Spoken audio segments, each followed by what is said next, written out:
What if everything you knew about heaven and hell was a lie? What if your soul was just harvested for its energy, its aetheria?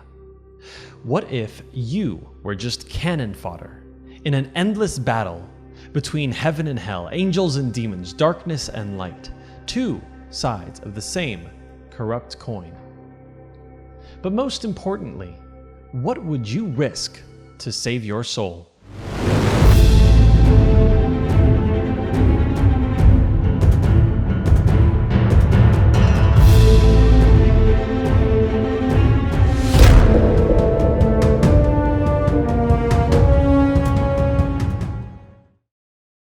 This is the School of the Dead.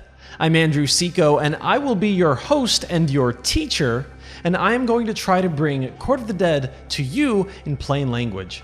Our main textbook will be the Chronicle of the Court of the Dead, but any other supplementary materials will be linked or noted in some way or another.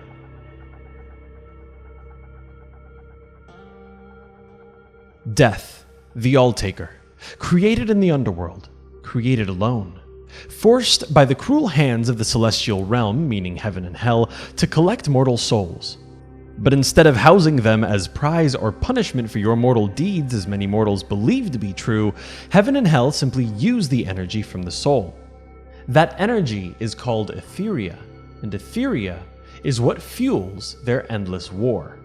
That's right, heaven and hell have been at war longer than anyone can remember. Angels are beings of light and order. Demons are beings of darkness and chaos. They are diametrically opposed, imbalanced, and fated to fight for eternity. And were it only them, death wouldn't be bothered. But their war requires fuel, and a fuel that only death has access to: mortal souls. Let's take a closer look at a map. Here is the celestial realm, comprised of heaven and hell, ever at war, ever in turmoil. Then, on the other side of the Veil of Dreams rests the underworld, vast, expansive, and ever-changing.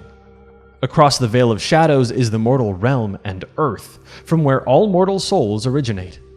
Surrounding everything is the realm of true spirit, which is a lesson for another time. Few skilled and powerful beings can travel through the veils, let alone both, for they're both terrible in their own ways. But ultimately, this means that celestials are cut off from the mortal realm. They're cut off from aetheria, and so, while their war rages on, the celestials agree upon one point: that their ire and their forces will all turn towards Death himself unless he collects the aetheria for them. And so, Death went to the mortal realm to collect.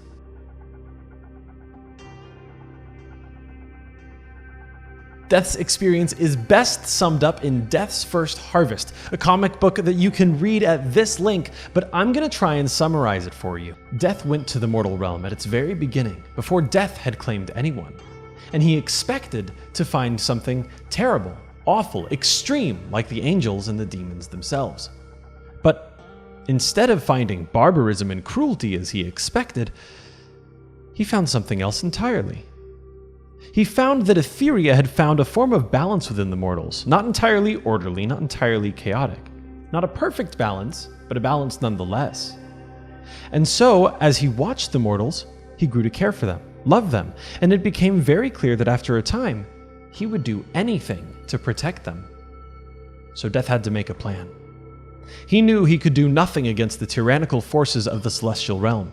He would have to be slow, he would have to be methodical, and he would have to rebel. The only way that mortals and Death himself could find some semblance of balance, peace, freedom, was to overthrow the celestial oppressors. A rebellion against the angels and demons.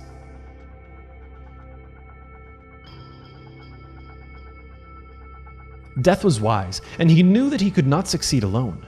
He had much to learn about himself and his nature. He had much to plan for his rebellion to succeed. He needed others, and so he pulled aspects from himself and he made unique individuals, full beings with desires and intentions, a being of ambition, a being of reason, a being of imagination, dedication, justice, and more.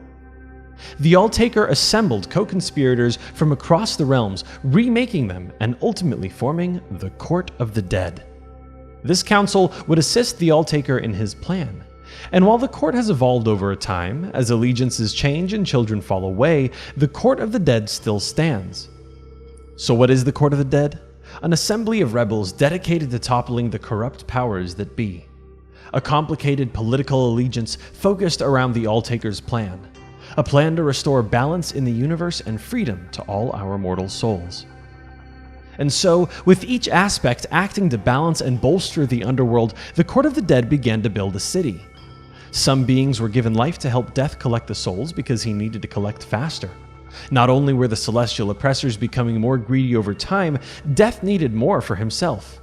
He would take the strongest souls, beings with the brightest of aetheria, the strongest of wills, the resolve to fight, and take them for his growing army, for his rebellion. As more souls came in, the underworld grew into a city called Ilverness.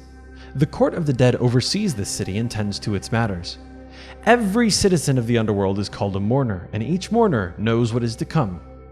A rebellion, a call to action.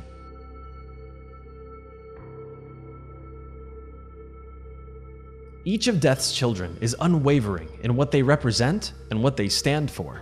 Naturally, some of these ideals align more closely while others clash. None of these philosophies or personalities inherently are opposing. It's simply that some mourners flock together. In time, 3 factions were formed. 3 philosophies, personalities, and groups. These philosophies lended themselves to different interactions with the world around them, and not only leading to a difference in role, but a difference in experiments and knowledge of aetheria itself. There are 3 factions: bone, flesh, and spirit. The faction of bone is one of order, law, and structure. They are architectural, provide support, but they are slow to change and often quite rigid, logical to a fault. They study osteomancy, reality-altering alchemy, and the precise alteration and calculation of aetheria that allows for certain physical manipulation of the world around them. They are builders and architects in the world.